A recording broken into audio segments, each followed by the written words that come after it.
trying to accomplish here, but if you want to take it offline, I'm happy to chat with you and see what I'll address it after the meeting. I could give a quick stab at it, Rick, though. Sure.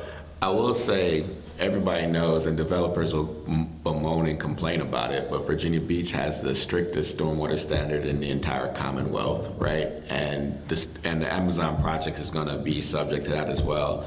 And the lion's share of that $21 million is stormwater related work. So basically the city's standard, the city's law as it relates to stormwater is if you're developing, you can cause no impact, right? You know, so every project that moves forward has to meet that standard, you know, so that Amazon project is not supposed to cause any kind of additional stormwater flow on any other adjacent properties, and it all needs to be managed within its site and the road as well. You know, so that is one of the things that came out of the issues associated with Hurricane Matthew when City Council looked at the entire stormwater regulations as it relates to development, and they adopted that policy in 2020, and that policy is still in effect to this day. And I don't know, Carrie, if you want to add anything to that, or you know. I would add a couple other technicalities. Things that are factored into stormwater plans today are things like soil conditions. So they are required to get soil borings. They have to tell us what kind of soils exist below stormwater management facilities. They have to consider groundwater, where the groundwater hits the stormwater management pond. So those are things that have been added within the last 5 and 10 years that weren't in the stormwater management ordinance of the 80s and the 90s and the early 2000s. So the Amazon project, it also had to evaluate for sea level rise. So the ponds went through a very complex modeling system to show us what does the project look like now, but what does it look like with sea level rise and increased rainfall. So as a follow-up to that, where exactly are we at on that $540 million stormwater project as far as implementation goes? Do we have to borrow the money? Is all of the ditch cleaning that's going on part of that process? Where are we at, and what does the future look like? So every 2 months, we submit a report to City Council and also the Citizen Oversight Board on where we are with the project. Things are moving forward in a good pace and a good cadence. We've moved a good amount of projects from different stages, from design to going out for bid for construction, and even completed some projects. It's no longer 567 million. It's roughly $1.02 billion or 0.03. You know, I think the city is to the point now where we're getting ready, probably in April or sometime in the spring, to go to the bond market and sell the first bonds associated with that for that project as well. So things are moving along in the right direction. And usually when you're going to the bond markets, because you're spending money, and if you're spending money, you're spending money on the construction as well. So things are moving pretty good. The big part about that project is just a lot of site acquisition is going to be needed, a lot of right-of-way that we're going to need to secure to get that. And some of our big projects, a lot of federal permits that we're going to need from the Army Corps of Engineers and the US EPA. You know, but it's moving along in a good direction. We brief City Council every 2 months in the Citizen Oversight Board. And as it relates to the ditch maintenance and ditch cleaning, things are moving really well on that. City Council, as you know, with our American Rescue Plan Act, dedicated $45 million to enhance our efforts for stormwater cleaning, and City Council, and a couple budgets ago, created the city's first ever stormwater crew, which basically their job is to go around and clean ditches and take care of BMPs throughout the city. Kevin, you want Just one other thing, because you had mentioned the ditch cleaning. So there was certainly the $567 million bond referendum that was approved. Those funds have been appropriated, as the city manager just said, and they're actively executing and working towards accomplishing that. Just because the bonds have not been issued yet doesn't mean there's been any delay in the execution of that. They've been working as diligently as they can. The city's unique in that we reimburse ourselves. So we don't have to do a forward issuance of the bonds. So just because the bonds haven't been issued yet doesn't mean the work hasn't been done. But there is another component to the stormwater that I wanted to talk about, and that's what's covered through the equivalent residential unit rate, or the ERU. So that is what covers the maintenance. So that is the daily ERU rate charged. And so what that covers is the ditch maintenance, the routine maintenance, the neighborhood rehab and renewal, cleaning out stormwater drains within the neighborhoods that Public Works operates and utilizes as an enterprise fund. So that is separate and away from the flood protection program, the bond referendum component, but one and the same, that Public Works is managing both of those. And does that show up on that monthly bill from the city treasurer that I don't ever look at all those line items? Yes, it does. In the consolidated services bill, that is waste collection, water utility, and stormwater. Yep. And then Nancy, I'll ask that, can you give Rick to give the VBCCO the last report that we did on the bond referendum, which is I think like a couple weeks ago to City Council, and give them a detailed report so you can share.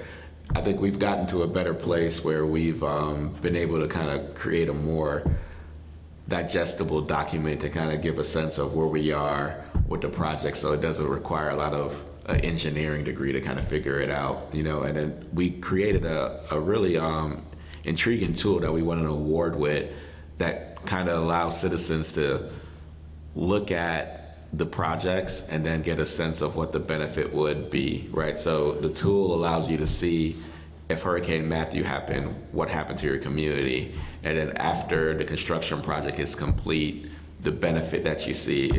I think it's a cool tool. In some places you can see the community was incredibly inundated by Hurricane Matthew, and then after the project's done, places that were flooded and underwater are dry. I think it's really a good way to kind of help people get a practical sense of what the flood protection program will do for you. And is that an online interactive tool? Do we know what department's website that's on? I think it's under the flood protection program. So I think it's even outside of Public Works. I think you can get to it from Public Works, but it's also on the city's flood protection program. And I think Nancy, I'll make sure she gets that information out for you, but try the tool out. It is awesome. I mean, I think we got a couple of awards on it in terms of being able to bring a difficult, hard concept in a way that you can get your hands wrapped around it and see it in a practical way.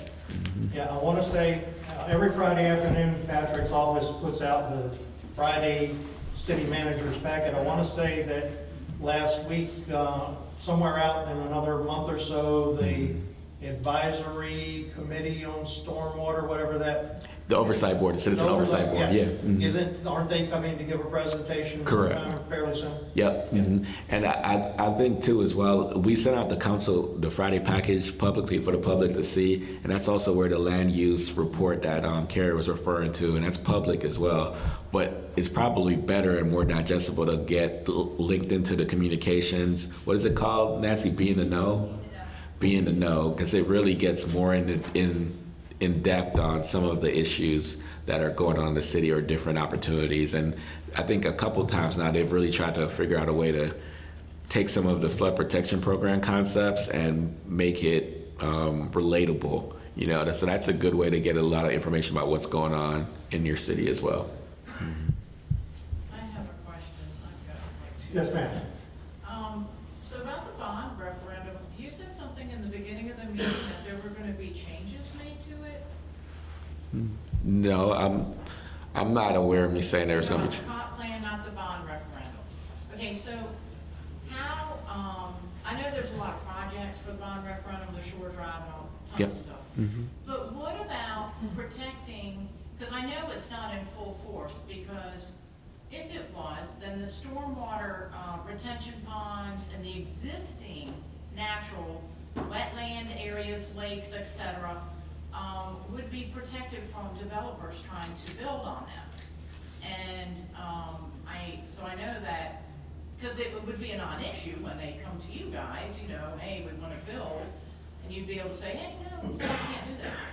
But that's not happening. I don't think our panel is prepared to speak on, and I'm not going to ask them to speak on individual issues such as Wycliffe Church or what have you. I'm talking about the whole city. I'm talking about the whole city. That's all. I'm just saying because flooding is going to happen everywhere, of course. We can't just protect the outside of Virginia Beach. We are surrounded by water, however. You know, there's existing lakes that lead to wetlands or, you know, swamps, marshes, and all that. They also need to be protected because that, just like this gentleman back here was saying about Lake Wesleyan, that when it rains and storms, you know, that they're the natural collectors of the stormwater within our neighborhood. I'll tell you what I'll do for you. I'll be glad to bring Public Works in and the stormwater management folks that address your questions, but I don't think it's appropriate for what we're trying to do here tonight. Thank you. No, I thought there were seriously changes Ma'am. being done to the bond referendum. That's We're not taking questions from the floor. I'm trying to accommodate you. But if you'd like those questions answered, I'm happy to bring the stormwater folks in here. You can address those questions directly with them. Any follow-up, wrap-up, last-minute things anybody want to say before we call it a night? Yes, if I may make a shameless plug. Certainly, and I think some of your documents are out on the table out here as well. So we have two documents out on the front table. One is all about the comp plan, and it's Imagine BB. It's got a QR code here. Everything, all of the notes from our public meetings, any of the reports from our consultant, you can go to this site and it's all listed there. We also have a video talking about the comp plan and the city's future, so we'd like you to take a look at that. And then two, there is a transportation survey out.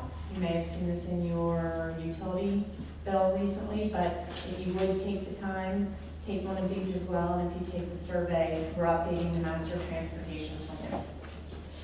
All right. Gary? All right. I'm good. All right. Well, thank all of y'all for taking the time out of your evening to come out and see us. Greatly appreciated. Thank you for the job you do for the city. And maybe we'll do this again. Yep. Hey, Rick, if you want, we could get